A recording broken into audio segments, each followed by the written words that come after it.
유럽의 역사 중에 1918년에서 1948년 30년을요 30년 전쟁이라 이야기를 합니다. 지역적인 어떤 전쟁의 자리죠. 총 4번에 걸쳐서 서유럽 전역에서 따로따로 벌어진 전쟁이지만 전역을요 초토화시켜 갑니다.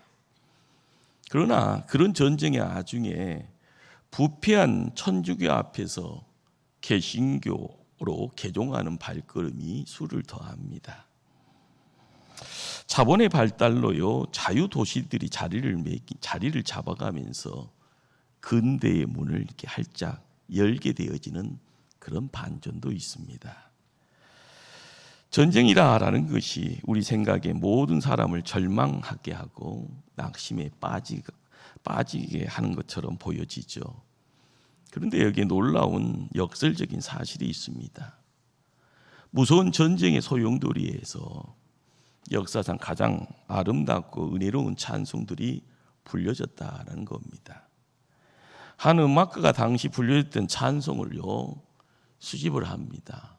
32,000여 곡이 모여졌더라 합니다. 추후에 시간이 더해서요 다시 수집을 했더니요 2만여 곡이 더 모아지더라고 합니다. 30년간의 전쟁에 자포자기 주저앉아 있는 것이 아니라 하나님 앞에 마음껏 기도하며 찬송하는 성도들의 입술이 함께 했던 겁니다. 예수님이 이 땅에 오셨던 그때는 로마라는 나라가 지배했던 어둠의 땅입니다. 빛으로 찾아와서 구원을 선물로 주셨습니다. 그러기에 우리가 예배의 자리에 편하게 마음껏 이 예배를 하나님께 드립니다. 요즘 좋은 세상입니다. 정말 좋은 세상입니다.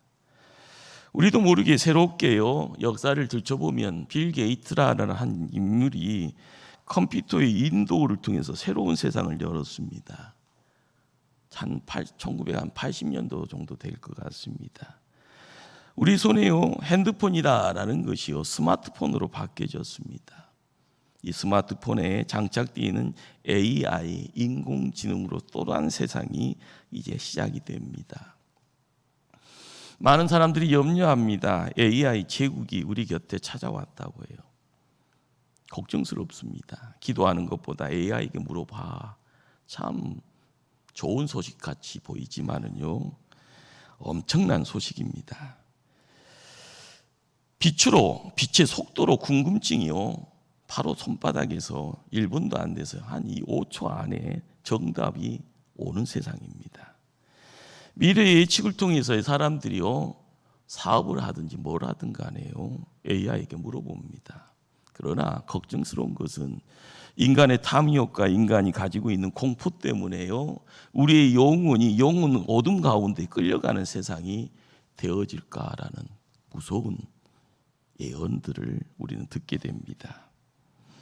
이런 세상 살아가는 우리에게 본문은 뭘 가르쳐 줄까요?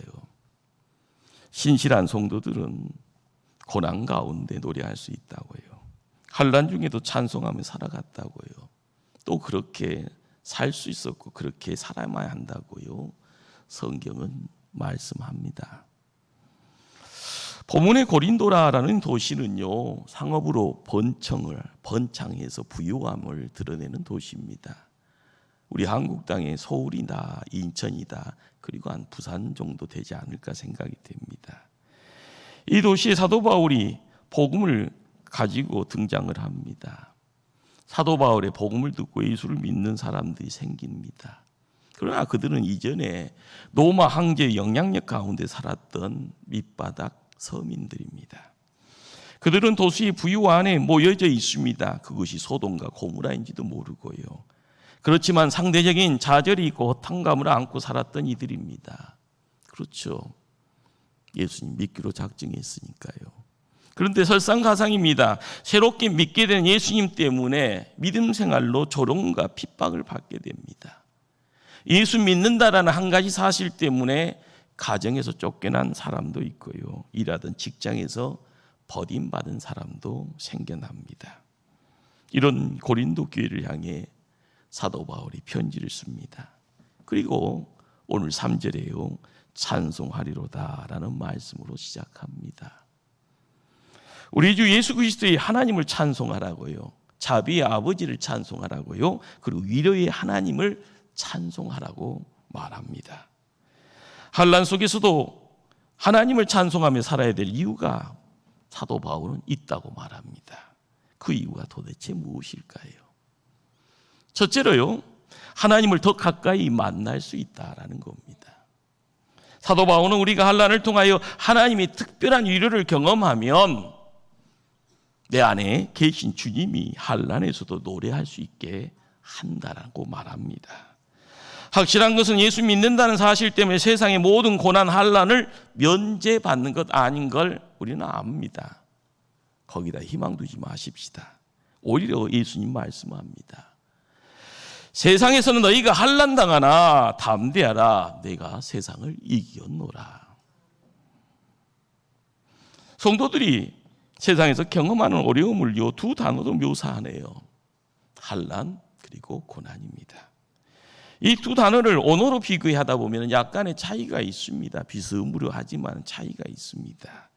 환난은 구약의 욥이 당한 것처럼요, 전혀 예측 못한 어려움을 말하는 반면에 고난은요, 예수님이 베드로가 막았던 그 자리, 그러나 일부러 지고 가신 십자가의 고난처럼 알고 가는 어려움의 자리를 말할 수 있을 겁니다. 이 땅에 살면서 우리 모두에게요, 어려움은 찾아오는 손님입니다. 신자나 불신자도 똑같습니다. 그러나 성도는 불신자와 다른 점이 있다 하면은요, 고난, 환난을 당해도 우리 곁에 도우시는 분을 만납니다. 하나님의 능력 있는 손길, 성령 하나님의 따스한 손길 우리가 만납니다. 그 소원 잡으면 됩니다. 왜 이런 고난과 환난이 허용되었는지 우리에게는 숨겨진 비밀로 남습니다. 고난은 참으로 신비합니다. 풀리지 않은 수수께끼입니다. 왜 이런 어려움과 고통을 하나님이 허락하시는지 납득이 안 되는 때가 너무 많습니다. 그럼에도 불구하고 한 가지 분명한 것은 고난 가운데 우리를 내버려 주지 않습니다. 성도는 절대로 고난 때문에 망하지 않습니다. 그 고난 때문에 하나님께 영광 돌릴 수 있고 더 큰 은혜를 체험할 수 있습니다. 우리는 고난 가운데 만나는 하나님을 본문에서는요, 위로의 하나님이라고 부릅니다. 본문에도 위로가 10번이나 등장하네요. 환난은 4번, 고난은 3번 나옵니다. 숫자적으로 어느 정도 찾아가게 되면 환난이나 고난이라는 단어를 압도하는 단어가 위로라는 단어를요, 뭘 우리가 상상할 수 있을까요? 우리의 고난은 크지만 하나님의 위로는 더 크다는 것이고요. 제가 짓는 그 모습이 추하고 그 실수 연발이지만 우리를 용서하신 하나님은 더 크다라는 것. 성경은 우리에게 이것이 진리다라는 것, 이걸 알겠니? 이걸 깨닫겠니? 하고 묻습니다. 구약 성경의 다니엘 3장에요.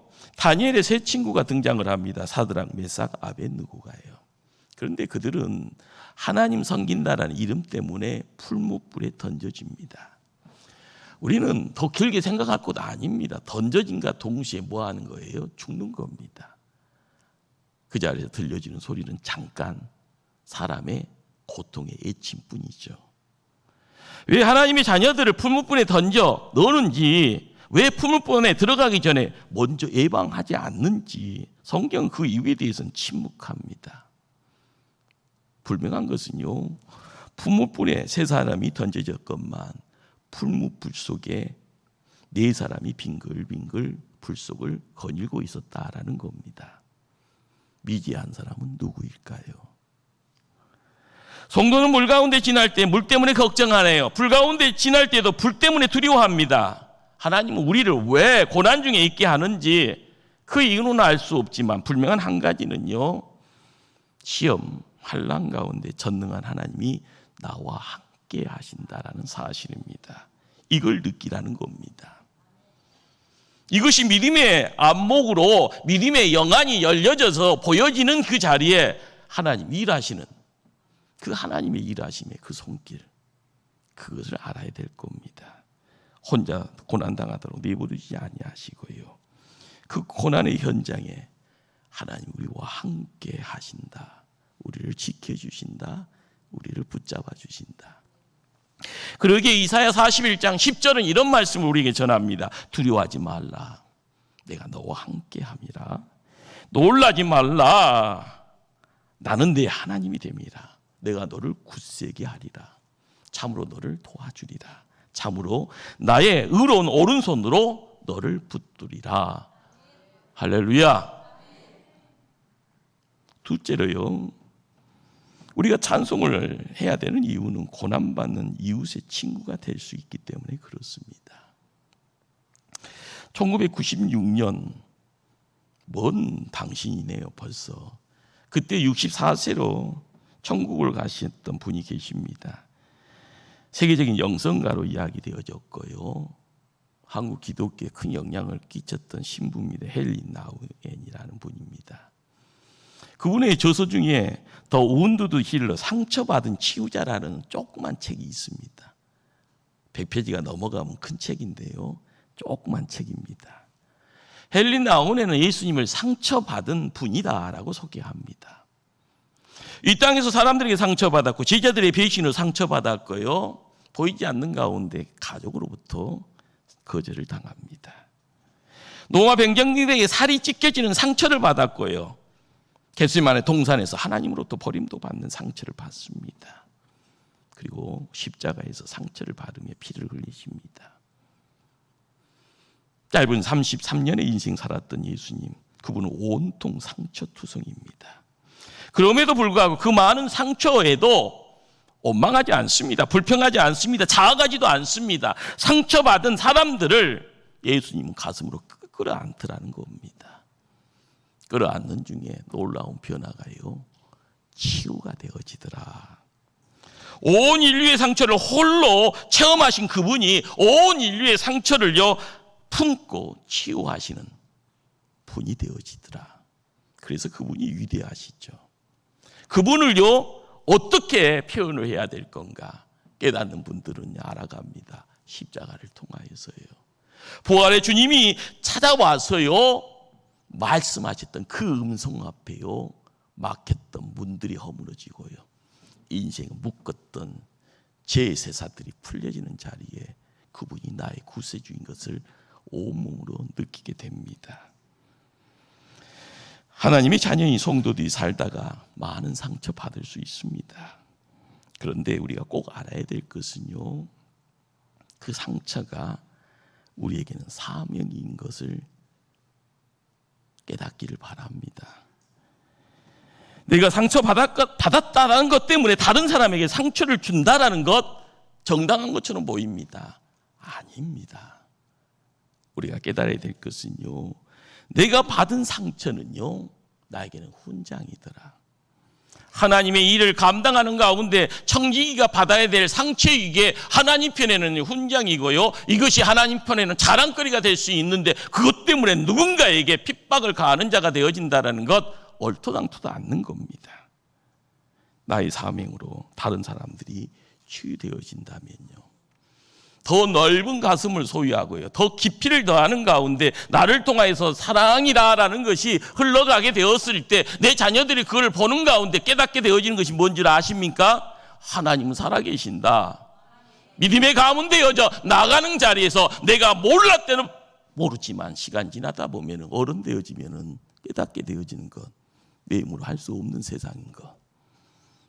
많이 배웠다고 해도 안 됩니다. 많은 돈 갖고 있다고 해도 안 됩니다. 내 든든한 빽이 세상에 권력자라고 해도 안 된다는 것이 이 세상이라는 것을 깨닫게 되었을 때 붙잡는 분이 하나님이다.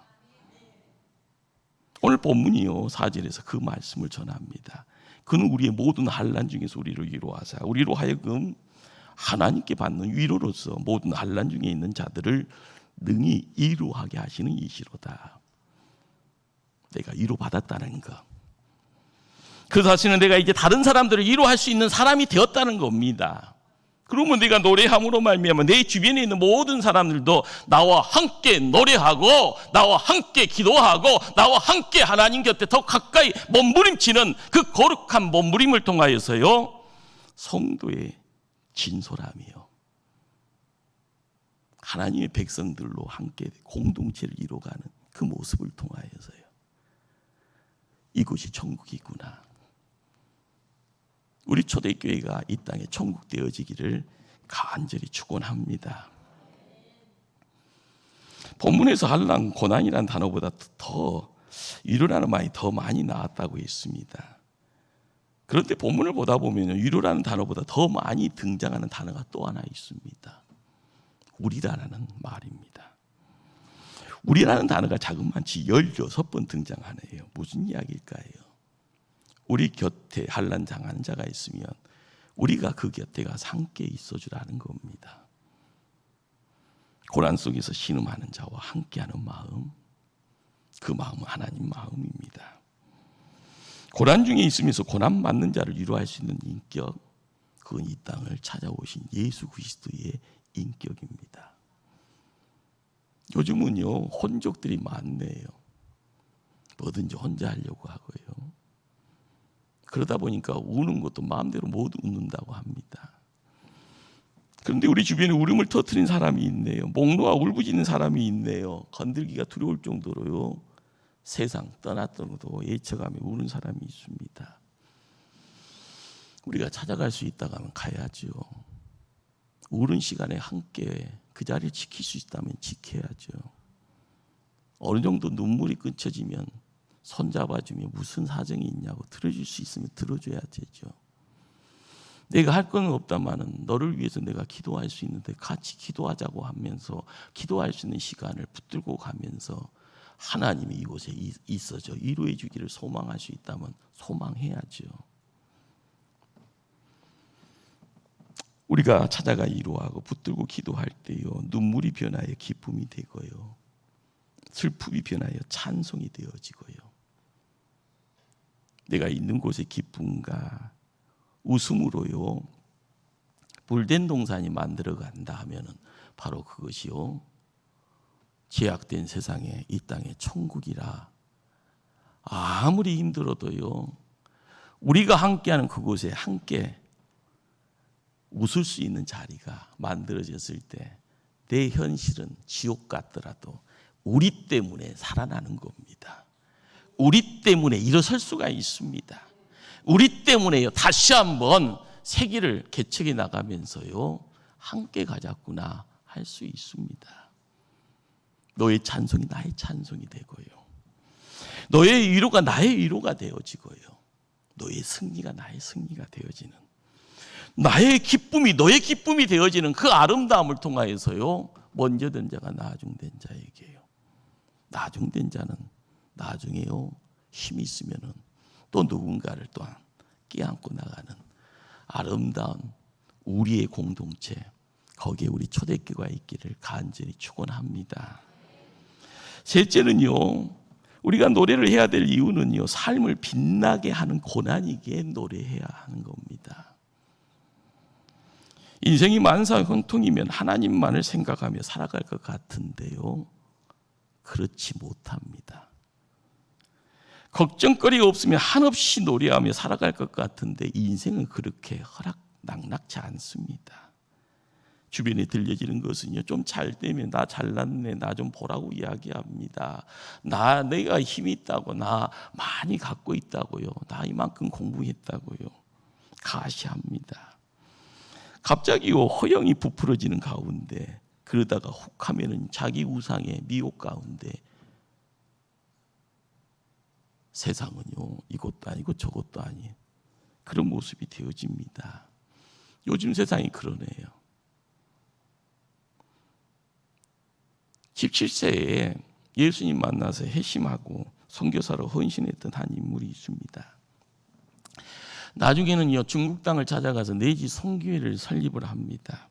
그리고 나서 평생을요, 올인하지요. 현대 선교의 패러다임을 바꿨다라고 이야기합니다. 허드슨 테일러 선교사입니다. 그런 이런 이야기를 합니다. 하나님이 먼저 우리가 얼마나 보잘것없는 존재임을 깨닫게 하신다. 그 다음 그분의 강대하심을 보여주신다. 평생 하나님 사역에 묶임받았던 한 인물의 고백입니다. 환난을 경험하고요, 고통을 경험하고 비로소 인생의 진실을 만나더라는 겁니다. 내 안에 내 또 다른 내가 부서지기 시작하고요, 그리고 자기라는 우상이 무너지기 시작하고요, 원치 않는 혹독한 삶의 시련 때문에 별것 아닌 자기의 진짜를 만나게 됩니다. 나는 피조물인데, 흙으로부터 시작된 인생인데 흙으로 돌아가는구나. 나는 티끌 같은 인생인데 이제껏 살면서 티끌 붙잡고 살아가는 정말 보잘것없는 존재 아닌가. 그래서 하나님만을 의지하게 됩니다. 하나님을 만나야 될 줄 압니다. 성경을 읽다 보면요, 사도행전의 자리에 가게 되면 신약의 초대교회가 만들어지는 그 자리가 환난의 자리입니다. 사도행전 6장 15절에요, 스데반 집사의 얼굴이 천사의 얼굴과 같더라라고 이렇게 기록을 합니다. 그런데 이 사건이 일어나는 비하인드는요, 어떤가 봤더니 주변에 스데반 집사를 죽이려고요, 늑대 이빨처럼 으르렁거리고 있는 무시무시한 그런 자리입니다. 살벌하잖아요. 죽이려고요, 눈 부라리고 있는데요, 말 안 해도 눈 깔아야 되는 그런 상황입니다. 그런데 스데반의 집사의 얼굴이 천사처럼 빛났더라는 겁니다. 왜 그럴까요? 미스테리입니다. 죽음의 문턱 앞에 있는 스데반이요, 하나님 보좌의 우편에 계신 예수님을 보았기에 이 땅 살아가는 성도도요, 거대한 파도 보면 절망할 수밖에 없습니다. 내 삶의 형편이요, 정말 밑바닥이면 울 수밖에 없습니다. 아무리 성도라고요, 믿음의 열린이 깊고 4대 5대 믿음 생활을 했더라도요, 이 나라의 형편을 보고 미래가 불안하면요, 딴 것도 없습니다. 기도할 수밖에 없는데요. 그런데 전능한 하나님이 우리를 회복시키는 것을 온몸으로 알게 되어지면은요, 우리는 어떤 고난 가운데 있더라도 노래할 수 있게 됩니다. 믿으시길 바랍니다. 하나님과 함께요, 우뚝 세워지는 삶의 모습들. 어느 날 마귀들이 전체 회의를 열었습니다. 그날의 주제가요, 어떻게 하면 사람들에게서 기쁨을 빼앗을 수 있겠는가라는 주제입니다. 늙은 마귀가요, 이런 제안을 합니다. 거짓 웃음을 마음 가운데 뿌렸으면 좋겠다고요. 그래서 열심으로 사람들 마음에 거짓 웃음을 뿌립니다.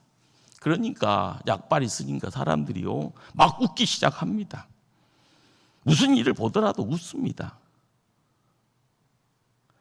자기에게 어려운 일이 찾아와도 웃네요. 누구를 만나도 겉으로는요, 그냥 웃기만 합니다. 어려운 일, 불의한 일, 고난의 자리에 있더라도 막 웃습니다. 신기하게 가짜 웃음이 넘치면 넘칠수록 사람의 마음속에는요, 기쁨이 사라지기 시작하더라는 겁니다. 이걸 보았던 천사들이요, 긴급 전체 일을 엽니다. 주제가 뭡니까? 어떻게 하면 다시 사람들에게 기쁨을 회복시킬 수 있을까? 여러 난상 토론 가운데요, 어린 천사가 이런 제안을 합니다. 그럼 우리가 눈물을 사람의 가슴에다 뿌리십시다. 그래서 천사들이요, 돌아다니면서 사람의 마음에다 눈물을 뿌립니다. 약발이 쓰니까 사람들이 막 울기 시작합니다. 거짓을 보면서도 눈물을 흘리고요, 고통당하는 사람 보면 당연히 눈물을 흘리고요, 자신의 부족함과 자신의 못난 것을 보면서 눈물을 흘립니다. 놀랍게도요, 눈물을 흘리면 흘릴수록 사람들의 마음속에요, 기쁨이 생겨나기 시작하더라는 겁니다. 이 기쁨은요, 한 인간의 영 깊은 곳에 나오는 노래였을 겁니다. 진실한 노래는요, 인생 껍데기에서 나오는 것 아닙니다. 내 영 깊은 곳에 용숨쳐오는 생수의 강처럼이요. 그냥 놀라운 환경 때문에 우는 노래도 아니고요, 삶의 환경이 단지 평화로워서 부르는 노래도 아닙니다. 영원한 노래, 세상에 빼앗아갈 수 없는 노래는 내 심령이 영혼이 마르지 않은 생명의 근원과 연결되었을 때요 쏟아지는 내용일 겁니다. 무슨 말일까요? 하늘 보좌에 앉으신 하나님, 이제는 하늘의 지성소가 열려 있음을요 깨닫기를 축원합니다. 나의 영적 시야가 활짝 열려질 때마다요 세상의 땅의 것을 바라보는 것이 아니라 하나님 계시는 하늘의 것을 소망하고 살아가는 발걸음 되었을 때 역사는 시작됩니다. 이 땅에 하늘이 닫혀 땅만을 쳐다보는 분들이 계십니다. 그들은 늘 환경에 종속되어서 살아갑니다. 그러다 보니까 환경에 묶여서 울곤 하곤 웃곤 합니다. 세상에 던져지는 조그마한 보상에 만족하고 사네요. 부족하죠, 항상. 내 힘으로 그것을요, 그 부족분을 찾아서요, 또 하이에나처럼 이쪽 저쪽 끼욱끼욱거립니다. 그러다 보면 환경에 묶여 주어진 자극에 따라서 반응하다가 나중에는 이성이 없는 짐승이 되어지는데요. 단지 돈, 권력이 최고라고요. 영혼의 브레이크가 고장이 난 걸 인지도 못하고 그냥 달립니다. 그냥 막 달립니다. 그렇게 멸망하는 겁니다.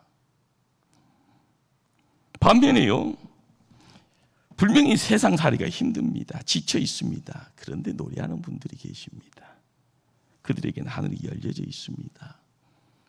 하늘 보좌에 앉아 계신 주님 바라봅니다. 그래서 한란과 고난 중에 노래합니다.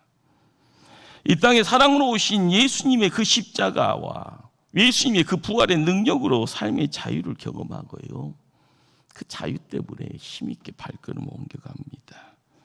기도의 자리에 보이사 성령님의 이름으로 기도하고요, 그 성령님의 도심을 붙잡고 힘있게 한 걸음 한 걸음 전진합니다.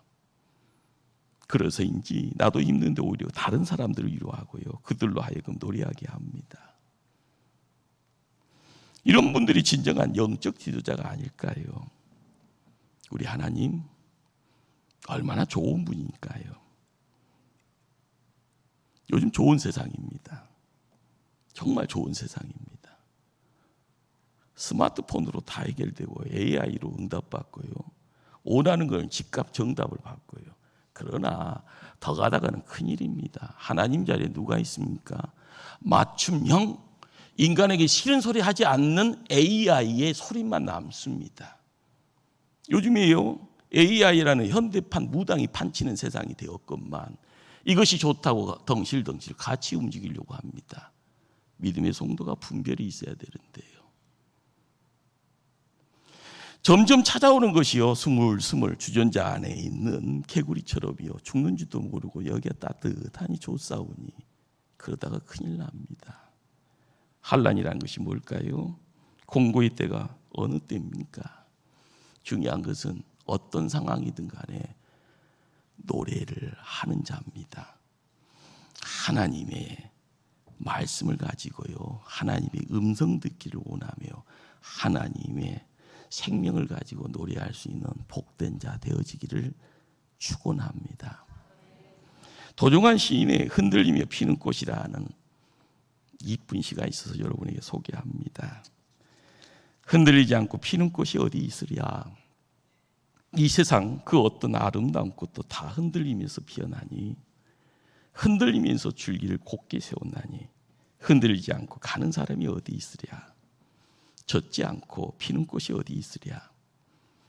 이 세상 그 어떤 빛나는 꽃도 다 젖으며 피었나니, 바람과 비에 젖으며 꽃잎 따뜻하게 피었나니 젖지 않고 가는 삶이 어디 있으랴. 기도하십니다. 사랑의 하나님, 하나님의 백성들이 고난 중에 노래하기를 원합니다. 찬송하게 하시는 하나님의 능력 가지고 세상을 지키기를 원합니다. 가정의 자리, 생업의 자리, 자녀들의 인생길을 기도하며 지켜가는 청지기요 파수꾼이 되게 하여 주시옵소서. 예수님 이름으로 기도드리옵나이다. 아멘.